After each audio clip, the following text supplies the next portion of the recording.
మా సోహాకి పెళ్ళి ఫిక్స్ అయింది కదా.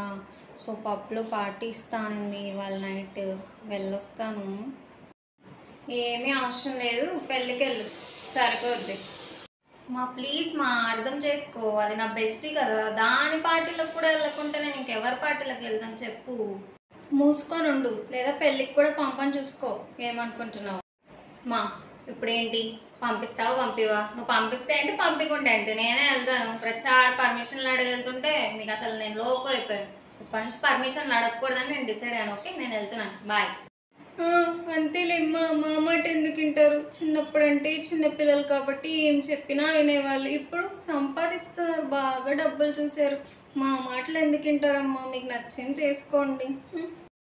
ప్రతిదానికి జాబ్తో లింక్ చేస్తారంటమ్మా. నేను జాబ్ చేయకముందు కూడా పర్మిషన్ అడిగాను కదా. సర్లేమ్మా తల్లి, నేను అసలు వెళ్ళు, కానీ నువ్వే నెగ్గావులే. ఇలా మీ పిల్లల్ని కూడా ఎమోషనల్ బ్లాక్మెయిల్ చేయండి, అప్పుడైతే నేను మీ మాట వింటాను. Okay, bye guys.